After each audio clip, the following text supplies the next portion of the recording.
Good afternoon. My name is Matt Seafield, and I'm a senior from Arlington Heights, Illinois, and on Student Senate, I serve as the Vice President of Administration. On behalf of everyone at Calvin, welcome to the January Series 2018. We would also like to give a special welcome to 3 of our 52 remote webcast sites: Spring, Texas, Muskegon, Michigan, and Palos Heights, Illinois. And now, if you'll please pray with me. Dear Lord, thank you for the opportunities you give us. Particularly, we thank you for the opportunity to learn today.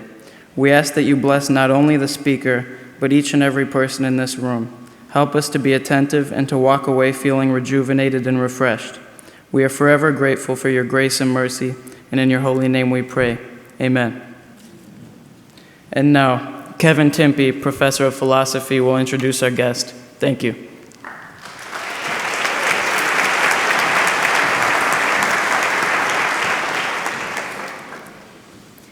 Individuals with disabilities are among the highest unemployed subpopulation in the United States. According to one recent study, approximately 85% of individuals with an autism spectrum disorder, for instance, are either under or unemployed. As a senior vice president at Walgreens, today's speaker, Randy Lewis, decided to take steps to improve the future prospects for individuals not only with autism, but with other kinds of disabilities as well. He pioneered a model which shows not only that companies can employ individuals with disabilities, but that the company itself is better off when they do. Like other forms of inclusion, inclusive hiring contributes to the common good. Now, figuring out how to do this requires setting aside our preconceived notions and many times stereotypes of people with disabilities and taking seriously their testimony and input. As our guest puts it in a recent TED Talk, we had to learn to never assume what people can and cannot do. Calvin College is grateful to Bruce and Mary Okama and the Calvin Center for Innovation in Business for underwriting today's presentation. After his presentation, Randy will be available in the West Lobby to greet the audience, along with copies of his book. Please join me in welcoming Randy Lewis.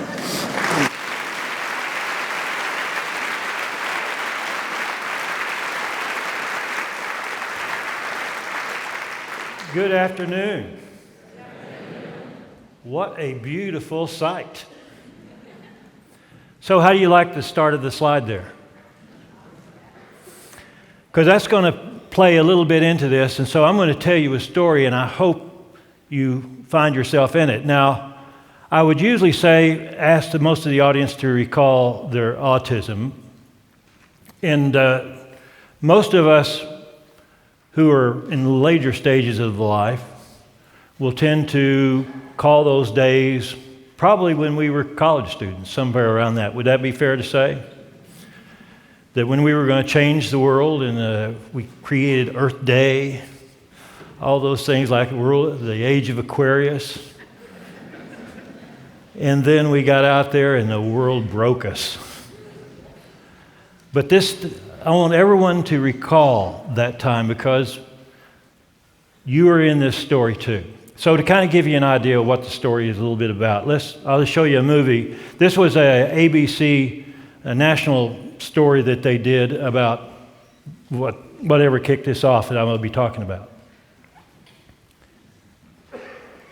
And work in progress. An employer proving disabled people will work just as hard as anyone else, if given the chance.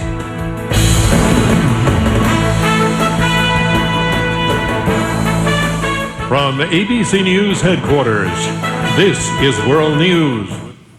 Finally tonight, an economic success story that is, more importantly, a human success story. A recent study found that the unemployment rate for Americans with disabilities is 44%. There are laws against discrimination, but many employers still question whether disabled people can really do the job. Betsy Stark found one company with some answers. At first glance, this Walgreens distribution center in Anderson, South Carolina seems ordinary enough. But look a little closer. I'll tell you what, I love this job. And it is anything but. I have been happy with it. I'm contented. And I've got people all around me that's the best friends I've ever had in the whole world. What's special about this place is that Julia Turner and more than 40% of her 700 co-workers are disabled. Julia has Down syndrome. Daryl Perry, who works right next to her, mentally retarded. What are these things, Daryl? It tells you all kind of tips. Oh, so these are tips on how to do your job? Do my job. Garrett Tada has autism. Morning, R. Morning, Rick. Luann Bannister, one of their training supervisors, in a wheelchair. And Angela Mackey, who recruited most of them. You feeling better? Yeah. Angie has cerebral palsy. I hope that, through my working through this program I'm showing that disability or not, we all have potential, we all have value. In this building, abled and disabled workers do many of the same jobs and earn the same pay. Corporate America thinks they need to give somebody with a disability an easier job. Everyone here is on equal ground. Can you please take care of that for me? Yes, sir. In this building, people with disabilities How you doing, man? are not invisible. And you see somebody with a disability, everybody avoids that person. Here, we come up and shake your hand. It's totally different. The quiet revolution happening in Anderson is the brainchild of Walgreens executive Randy Lewis. Everything okay?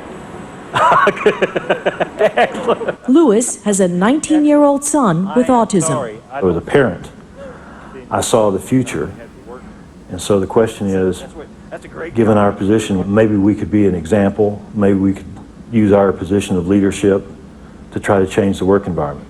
This was personal. Very personal, very personal. Lewis says Anderson is no less productive than other distribution centers. People come to me and say, will this work in my environment? Yes, it will. How you doing, Stephanie? This is not just the good thing to do, the right thing to do. This is better.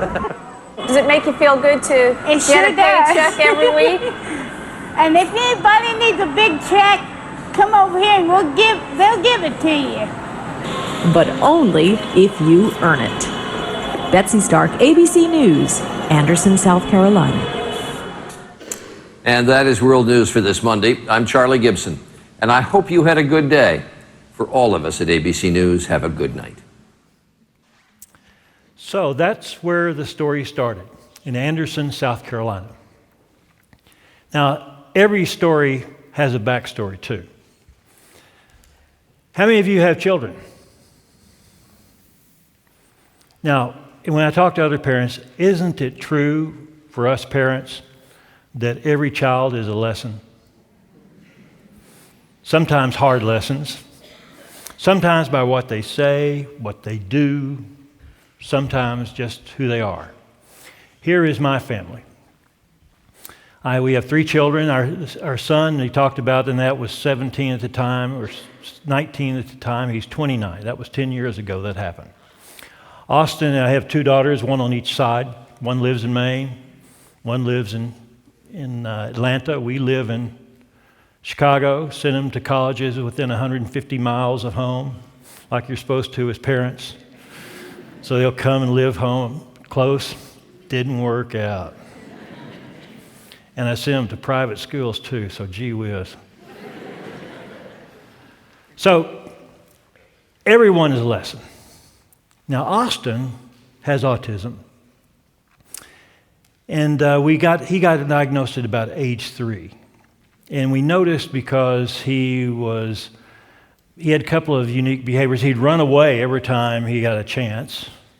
He didn't speak. Matter of fact, he didn't speak till he was age 10.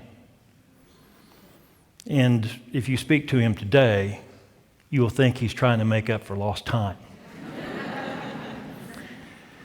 He got diagnosed, and we didn't know at the time how all this would turn out. But Austin, he's a unique child. One thing we've learned is we tend to think, in typically able people, and as in our own adult lives, at 21, we're pretty much adults.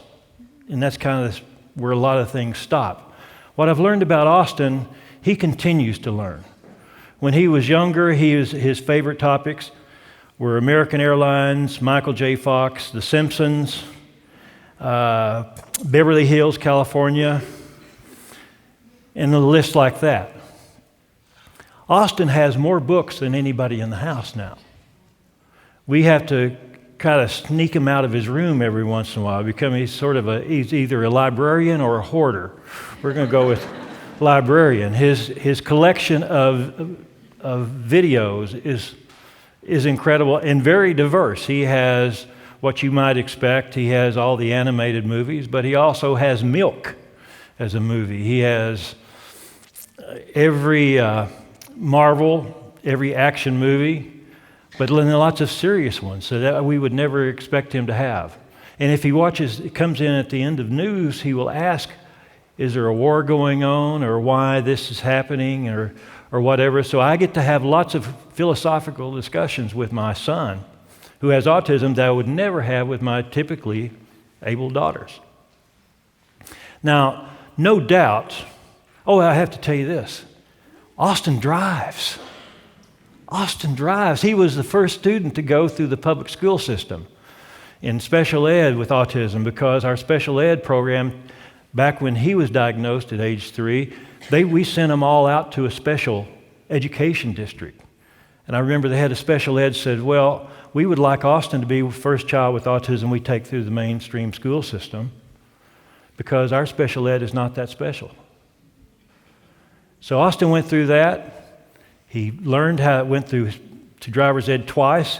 He learned really how to drive like most of our children learn to drive, how we teach our children. Parents, we teach those children by having them practice illegally at night through the neighborhood. Passed his driver's test the first time. First time. Now his sister, Allison, his younger sister, failed hers twice.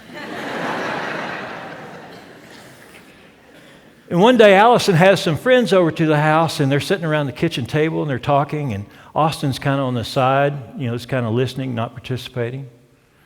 And all of a sudden, out of the blue, Austin says, Elmer, Allison failed her driver's test twice. Now you can imagine how that went over with Allison. So I was listening there in the kitchen. I thought, well, I be real-time coaching. Austin, you can't talk about Allison's driver's test. You can only talk about your own. Elmer, on my driver's test, I didn't back over a lawn.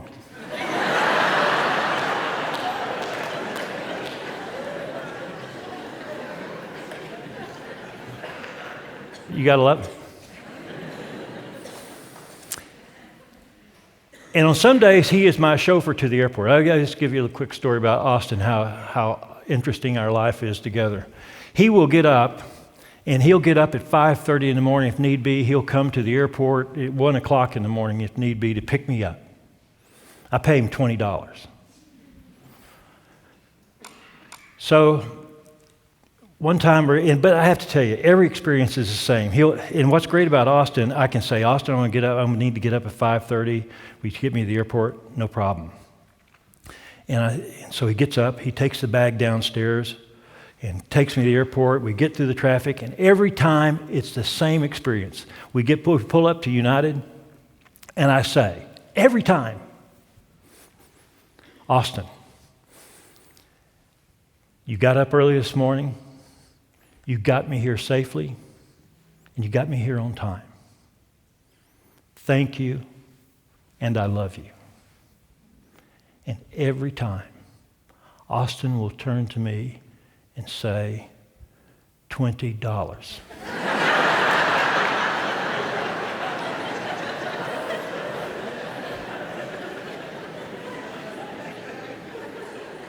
Every time. But what's great about Austin, if I don't have it, he'll take credit. And if I forget to pay him, he'll sneak it out of my wallet. Such is life. But despite all the things that Austin can do, he does have challenges. He probably reads probably at elementary school level, maybe 6th or 7th grade.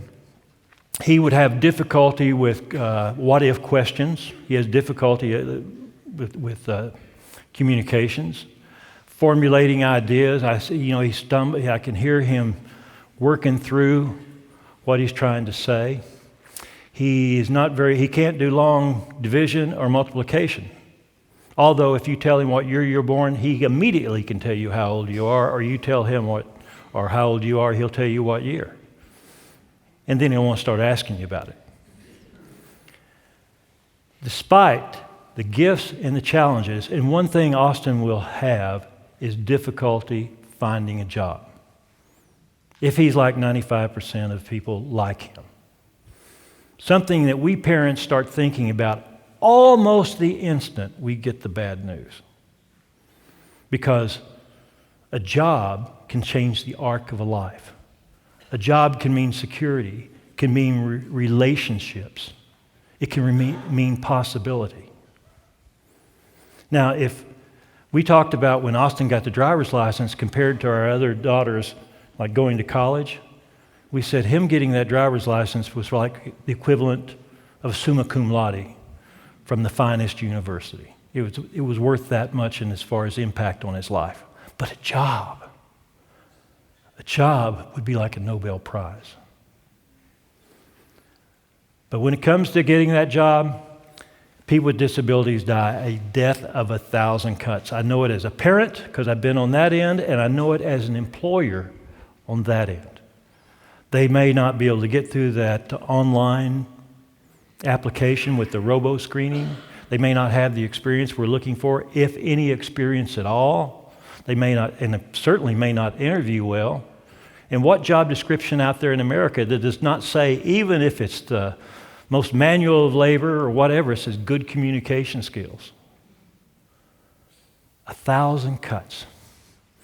Now, one thing about Austin has taught me, I underestimated him all along the way. He has done things that I would have never thought possible. And the gift that Austin gave me, besides a gift of patience, he gave me the gift of seeing past the challenges, past the autism, to see a full and complete person who continues to surprise me. And he gave us the idea that perhaps there's a group of people out there that we have always underestimated. If we would only give them a chance, they could be full participants in this life.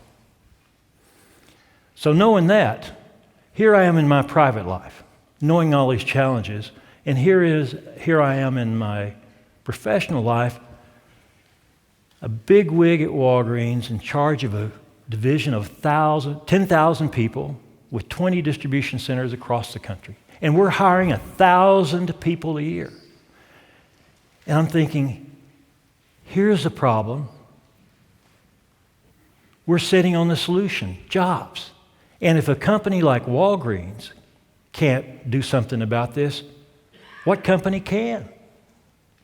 And if I can't do something about this, who will? So we didn't know much except that we wanted to give these people with disabilities a chance to work. A good idea.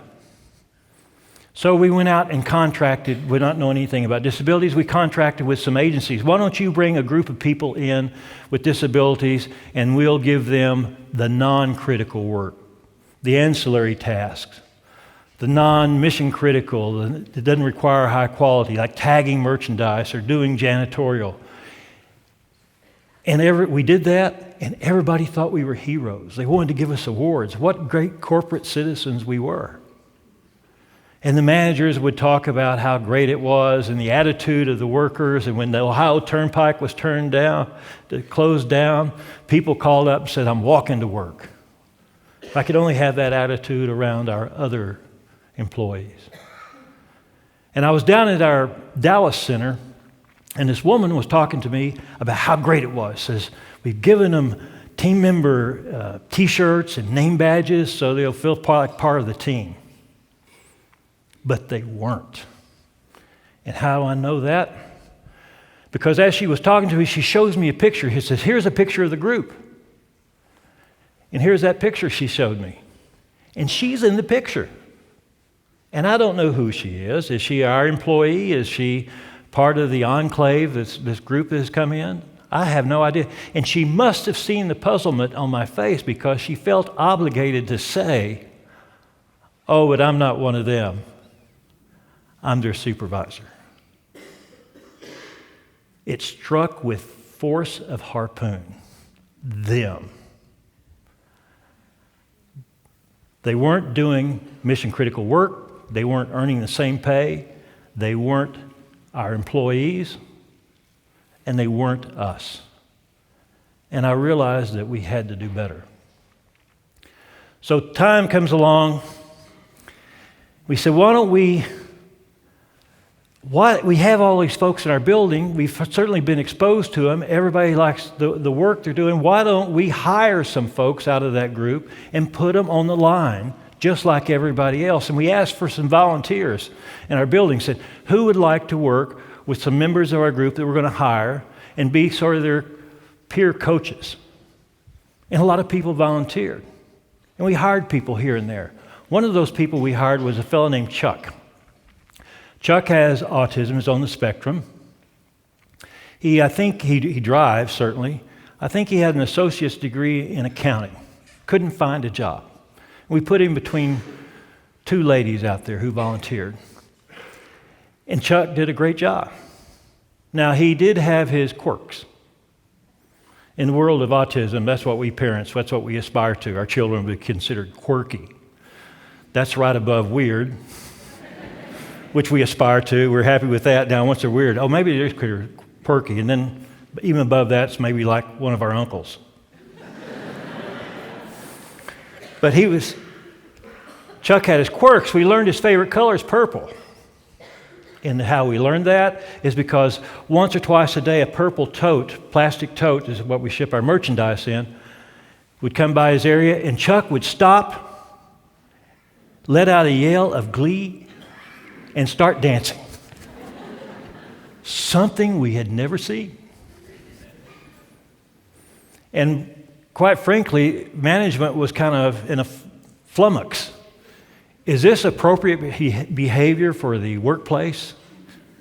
I mean, if we were talking about accommodations, is this something we can accommodate? But very quickly, when they thought through it, which do we prefer? Dancing or complaining? Let's go with the dancing. Chuck taught us that performance comes in lots of different packages.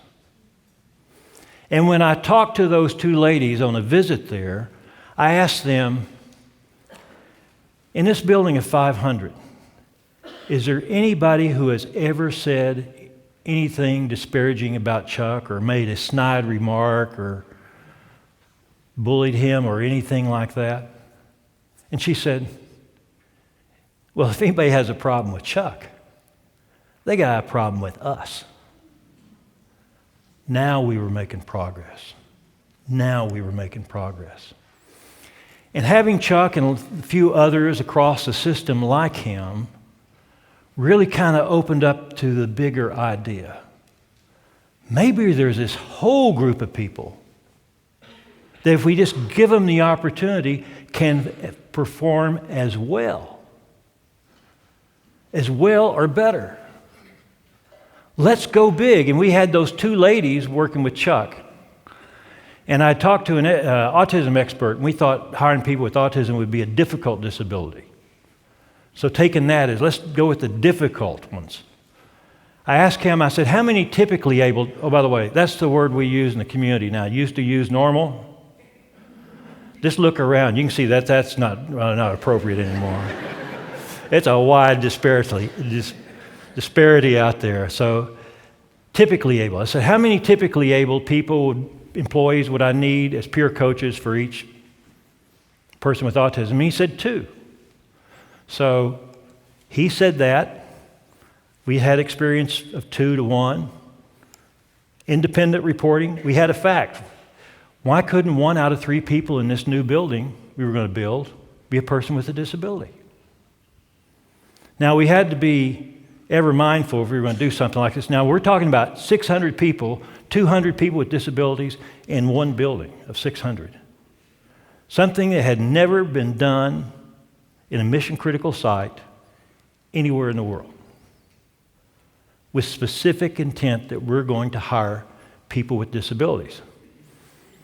Now, we had to be ever mindful we're a business, not a charity. So if we were going to do this, it had to be same jobs, same pay, same performance standards, side by side. And when we presented it to the board, they asked all the typical questions about building a building and efficiency and all these things. It's going to be our most expensive, but our also most best performing building that we ever had. They asked one salient question: what if it doesn't work? And we kind of glanced that off by saying, there's lots of things we try and don't work. We'll adjust. And then we also had a backup that works. All of those in the audience who have worked in business, we know, and probably in education too, when we want to do something that goes against the norm, when we want to go against a policy or a rule or a long-time tradition, there's something that we can get that done by covering it with a cloak of almost invisibility. We call it a pilot. You can say, we're going to change our hiring process. Oh, you can't do that. It's a pilot. Okay. We're going to change our policy to do that. Oh, no, we've had that for 100 years. Pilot. Okay. So that was how we were going to go into this.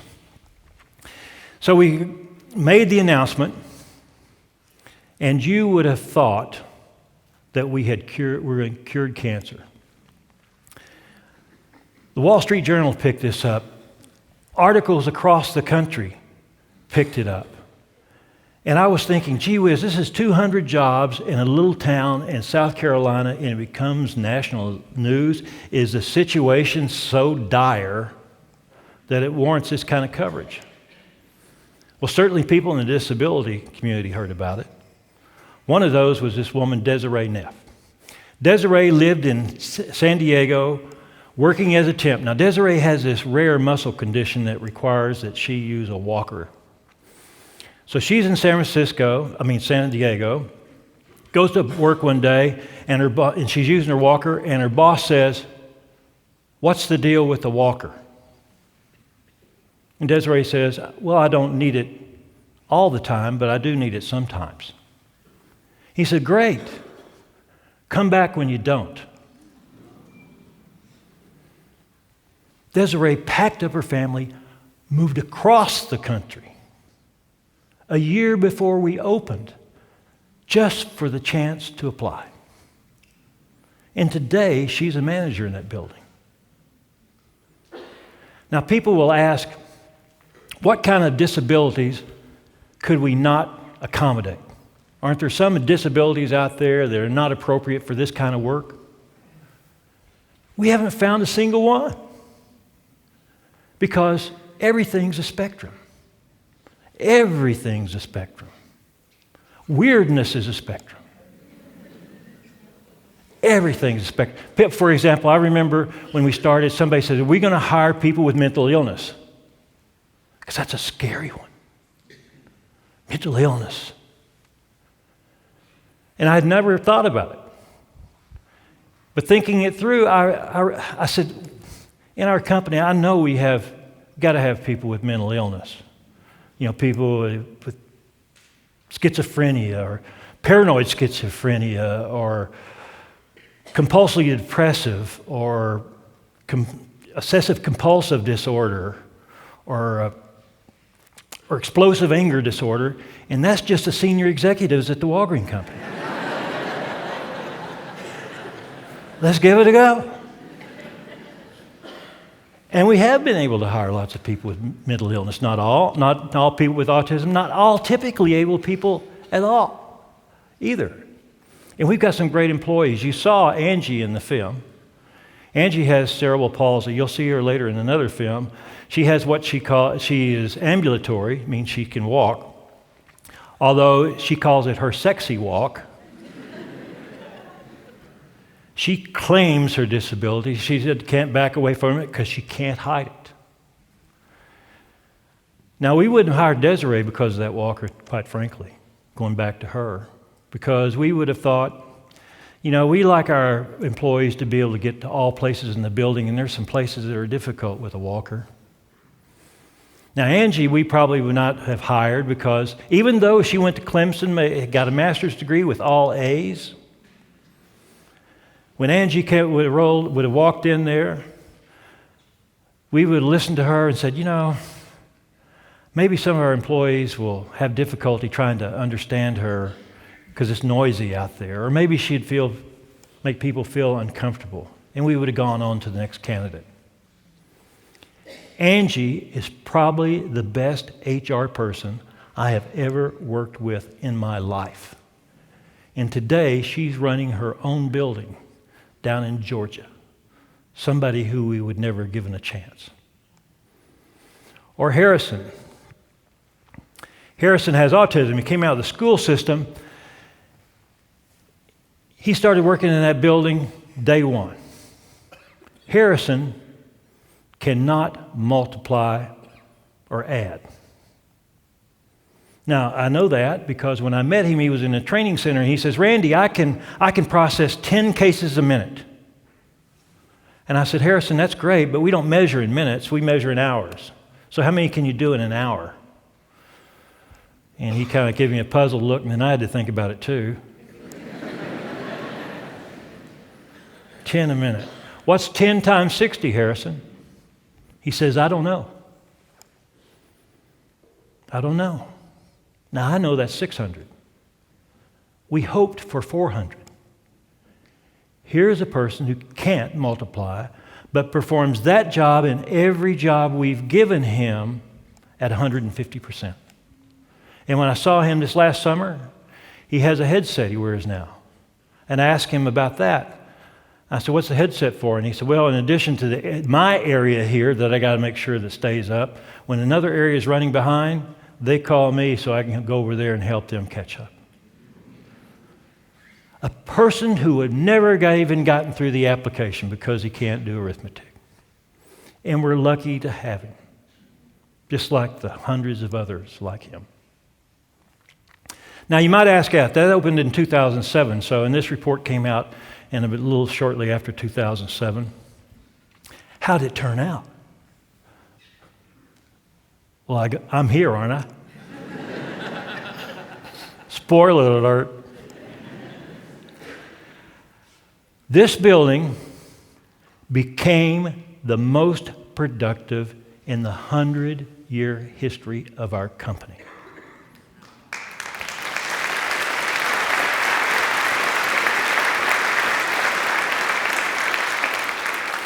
And we knew people would have a difficulty believing it, but the nice thing about it is with 1/3 of your workforce, you can't carry mascots.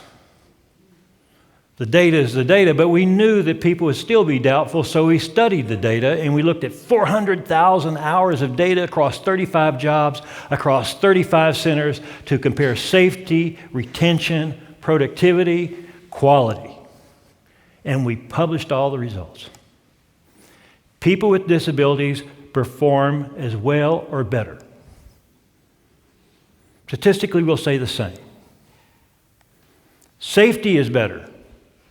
People always worry, I can't hire people with disabilities. We got machines that can cut your hands off and all that kind of stuff. Yes, we have those kind of machines too, and we have forklift trucks and everything else. People with disabilities work safer. And people say, how can that be? They follow the rules.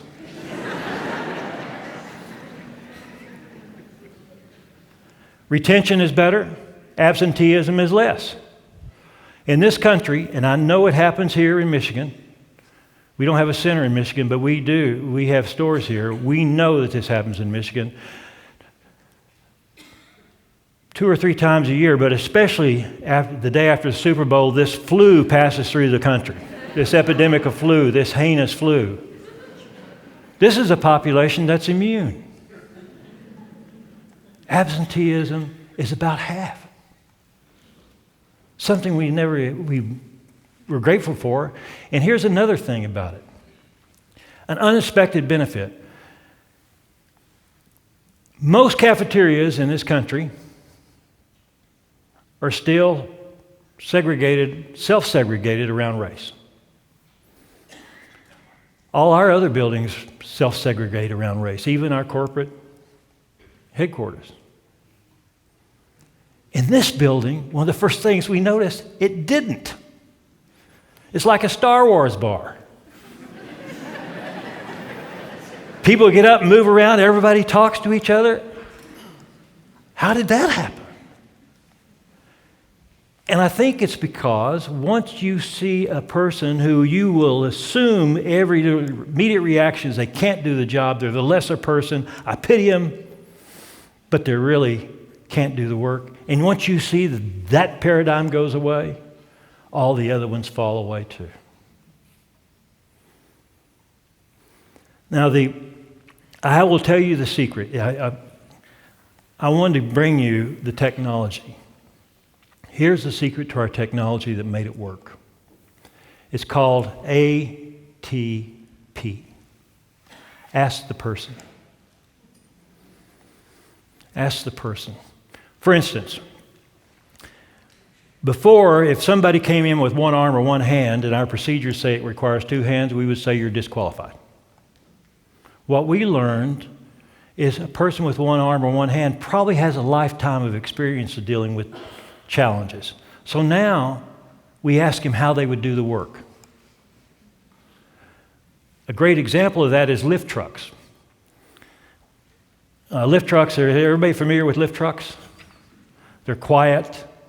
Around pedestrians, they're very dangerous, sort of like Priuses without the snobbiness.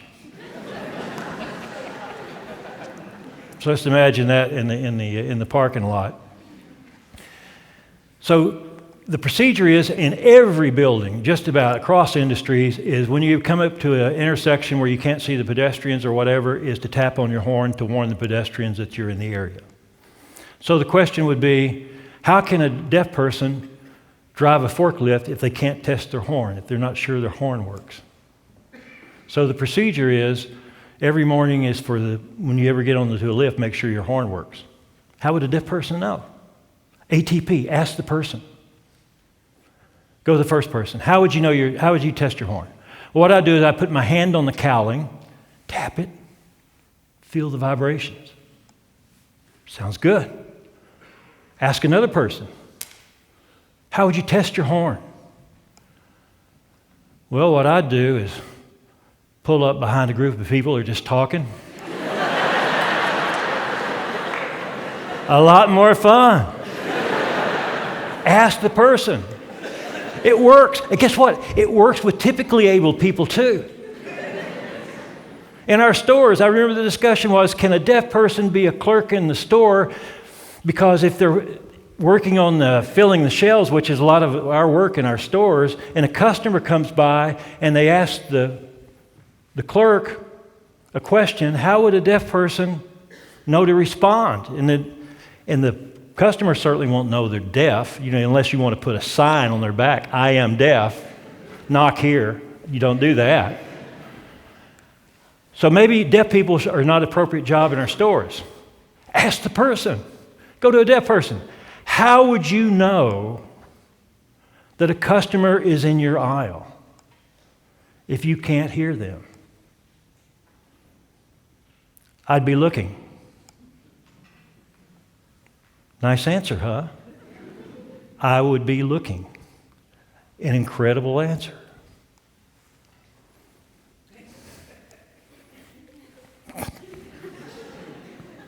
Anybody ever thought about that? We didn't. Over and over and over, this came to us. Now, How did this building work out? This is about the number of people with disabilities in that building. And guess what? We took it from there and we moved it all across the chain. In our other buildings that were not so automated, and in our traditional buildings and whatever, this is what it looks like today. This is your cost-benefit study.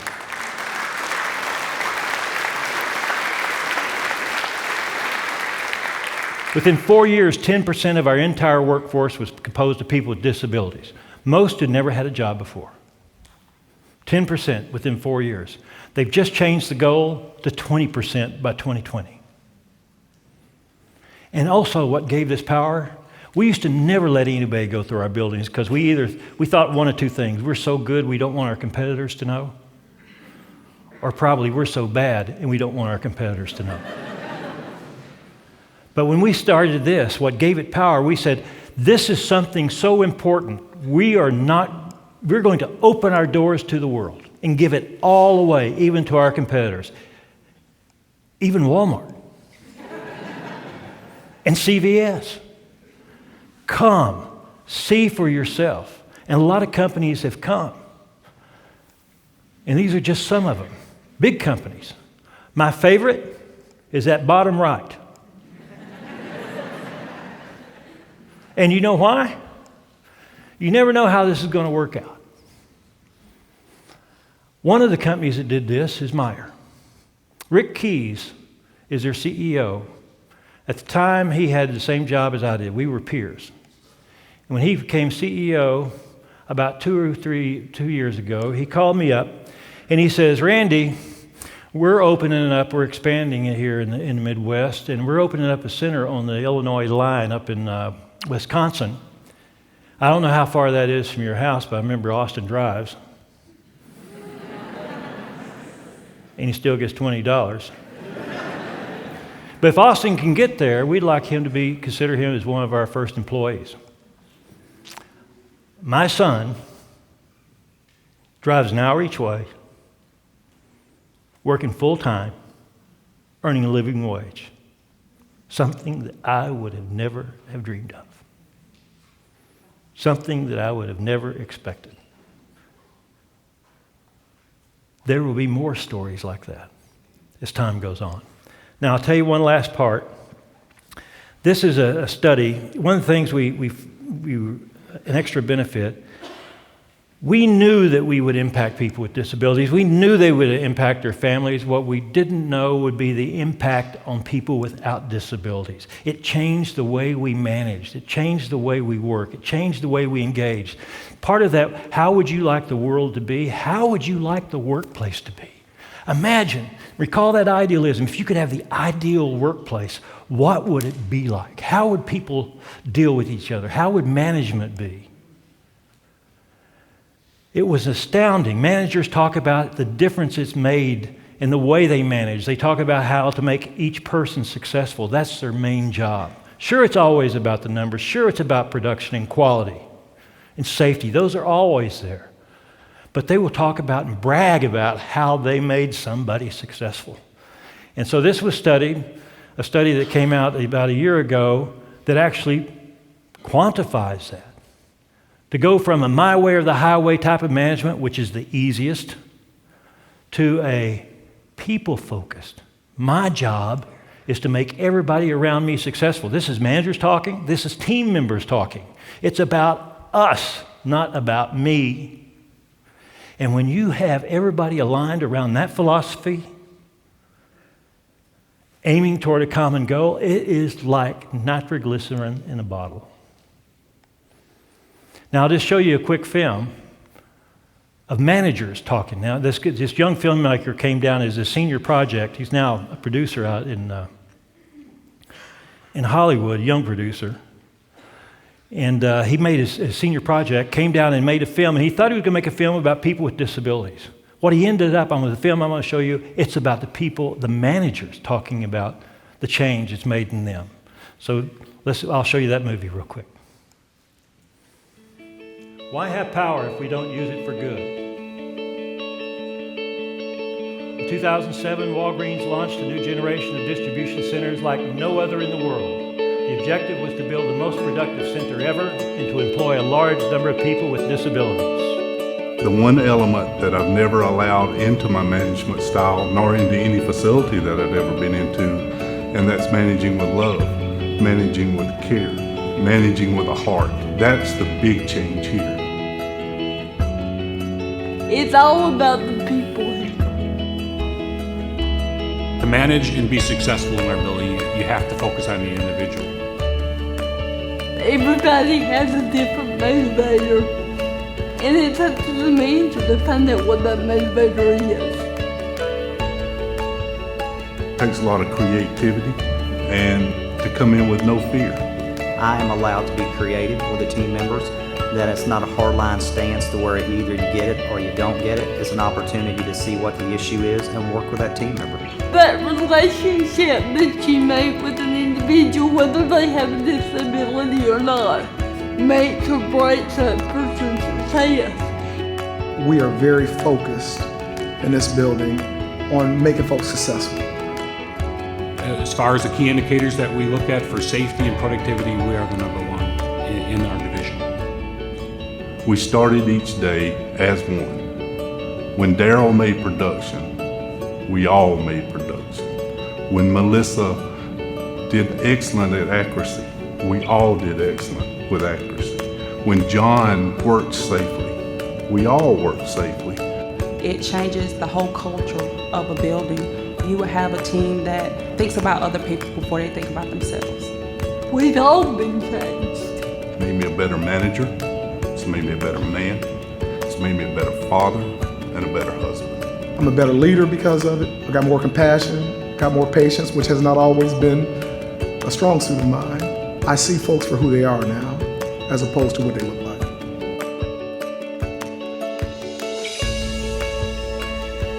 People with disabilities perform the same jobs, earn the same pay, and are held to the same performance standards as everyone else. The center is the most productive in this company's history. Over 30% of the workforce has a disability. Most had never been able to secure a steady job before. The idea spread, and within 4 years, over 1,000 people with disabilities were working in its centers across the country. So, how would you want the world to be? The difference between what is and what can be, between what is and what should be, are those who jump into the breach and pick up the yoke and try to move the world forward if just a millionth of an inch, without promise of success, without reward. Ordinary people. Often when I talk to a group of young people, some people will come up and say, well, how do I want to make a difference. How do I figure that out? And on my experience, I can only speak to my experience. I was confronted with this. I was exposed to the challenges and possibly the promise, but in my role, I also got to see a vision of being able to make a difference. And probably the best story that's applicable to me, and I think generally applicable, is a Zen story of all. This Zen master and his Zen disciple were going along, and then his disciple says, Master, why am I doing all these spiritual exercises? Will they make me enlightened? And the master says, it's about as much as you can make the sun rise in the morning. And the disciple says, well, then why am I spending all this time on this? And he says, so you'll be ready. And so that you'll be awake when the sun does rise. People ask me how I got the courage to do this. When I thought about all the people out there, parents like me, all those families who lay in bed at night like I was doing, staring at the ceiling, wondering what will happen to my child after I'm gone. Will there ever be enough? Will my child be safe? Who will look over? Who will watch over my child? It was a question of how could I not do it? And it struck with the force of a call. Sort of like I remember a pastor explaining one time what a conversion experience is like. I never forgot how he described it. He said a conversion experience is kind of like you're walking along and you feel the sunlight on the back of your neck. And you turn around and you see the sun in its full glory. Wow, that's what this was like. Now, to the students out there whose pile of tomorrows is bigger than their pile of yesterdays, the world awaits you. The world awaits you. And I only wish I could be there when the sun rises for you. Thank you, thank you, thank you.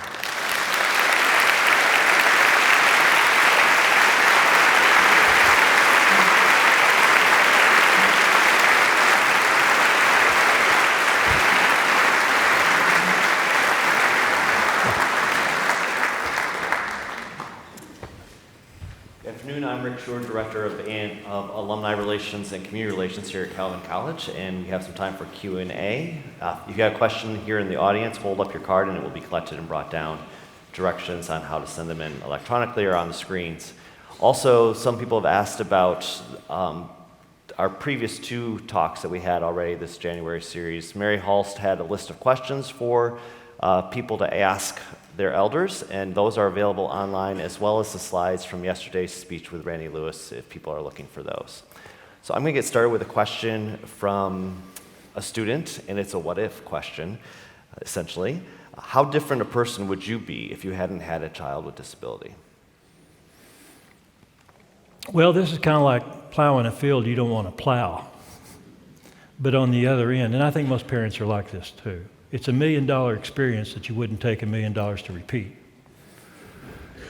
But there is no doubt my son has made me a better person, a better father in every way, to be more appreciative.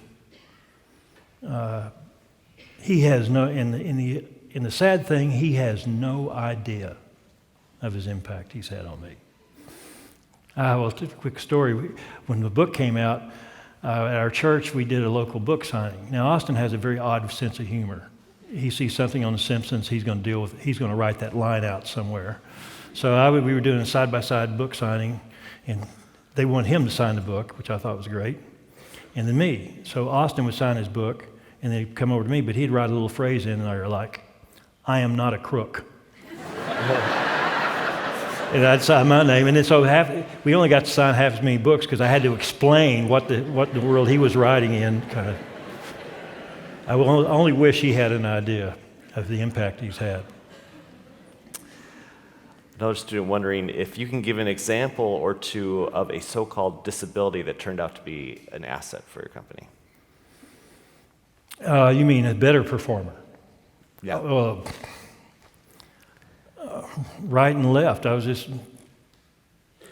It's not so much the disability. It's, some disabilities that focus are really good on focus. So autism may be around that, but they have also distractions. I think the standard is not. Don't go for Jackie Robinson. Everybody wants the story of Jackie Robinson. That it's got to be better. It's a superpower. We like to put it in that because it gives us a context for understanding why didn't we do something before. Oh, it's a superpower we didn't know about. And is that the standard we have to be? It's just as good. No, by the way, their presence there, that's the superpower. They're going to bring about everything that's good in us, not them having to be special. They bring out our specialness in us. One more little story. I go to the beach in Miller Beach in Gary. It's southern end of the beach, and it's a place where my wife and I like to talk about any Hoosier that can find a beer is out there that day. And so it used to be, years ago, it's getting better and better, but it would be kind of rough out there, and there would be fights. there would be a lot of cursing. They'd throw the football and a lot of F-bombs. And so we got very cynical, and we said, what's going to be the earliest in the morning we'll find we're going to see some young person falling down drunk on the beach. So we're out there early in the morning, and I look down the beach, and I see this young man rolling in the waves and two guys with him. And my immediate reaction is, gee whiz, we've broken the record. Here's somebody who's already had too much to drink, and they're trying to sober him up. But then I look closer, and I see a wheelchair there. And those two guys are about in their 40s, and this young man is probably about 25. And what they were doing is helping him experience the waves and such. And I said to my wife, today is going to be a good day on the beach. Because his presence here is going to remind everybody of who they are. And it was a fantastic day on the beach. That's the superpower. This question wonders about her brother. Her brother is a disabled 21-year-old. He's about to time out of the public school system. What steps do you recommend for him to take to find meaningful employment? I think the best way is to figure out, find an agency as an advocate, because they're the ones who are most likely are going to be the front line in encountering employers. There's a lot of people working on the supply side, we call that the supply side, of trying to make contacts inside the business community. It's really tough going it alone, especially if you look, talk, act, appear different. That's just the way of the world, because it's so much easier to say, unfortunately, let's go to the next candidate. This question is from our remote site in British Columbia, talking about a recent headline from CBS News of last year saying that in Iceland, Down syndrome births will now be close to 0 in a few years because of a change in some laws there. And what would you say to Iceland or other countries that are on similar trajectories? Through trying to eliminate it through abortion. Yep. I think that's going to be that's the eugenics, I guess, is what that's called. What would I say to them? I don't have anything except it's a tragedy. It's a tragedy. Downs is a tragedy. Certainly, abortion's a tragedy. I mean, I don't have an answer for that, because that will be one way of eliminating it. But at what cost? Yeah. And if you talk to parents of Downs, they definitely have a feeling about that. Yep, exactly. Again, because the assumption is it's going to be the worst case. That's the tragedy. This morning, when you were speaking with the class, one of the students asked about the language that's used to talk about disabled people and how some people get perhaps concerned about the words that they're going to use or how they're going to talk about disabled people, and you had a great response to that, and I wondered if you could talk about that. The question is, how fear is one of the biggest impediments to interaction with people with disabilities. We think we're going to say the wrong thing, we think we're going to do the wrong thing. This is a world, we're all people. Intent matters, and intent can be detected very easily off the bat. You can make a mistake. There's no more mistakes you're going to make than I am. But generally, if you're as general guidelines, is use people first language. It's a person with autism. It's a person with cerebral palsy. And the reason that is because they do not identify with their disability. This is one group of people who do not identify with what separates them. It's not like race. People may identify a person of color of a specific This is a group that doesn't identify with that. So it's a person first. The disability is an inconvenience. Sometimes it'll be a major inconvenience. Sometimes it's a distraction. People first, person with autism. And here's the one I failed at last. Wheelchair bound. We don't say that. It's wheelchair user. Because very few people who use wheelchairs wear them to bed. That's how I was taught that. Saying, okay, imagine me trying to get the pajamas on and get into bed with this wheelchair. It's wheelchair user. And finally, I have several questions from people wondering about different minority groups and if your hiring practices extend to them too, such as immigrants, non-English speakers, and those over 65, which might not necessarily be a minority group. Well, so the one thing that people ask, can you discriminate against people? What about, we said we're going to set aside 1/3 of the jobs for people with disabilities. Is that discriminatory? No, because guess what? It includes every other group. The only thing so that's the law. You can discriminate against people without disabilities. So that's an all-inclusive. So just name those. That includes immigrants, people over 65. What was the other one? Non-English speakers. Non-English speakers, we have those too. So disabilities is an all-inclusive group. Great. You will be available in the lobby to sign his book, No Greatness Without Goodness. Let's thank Randy Lewis for being here with us today. Thank you, Rick.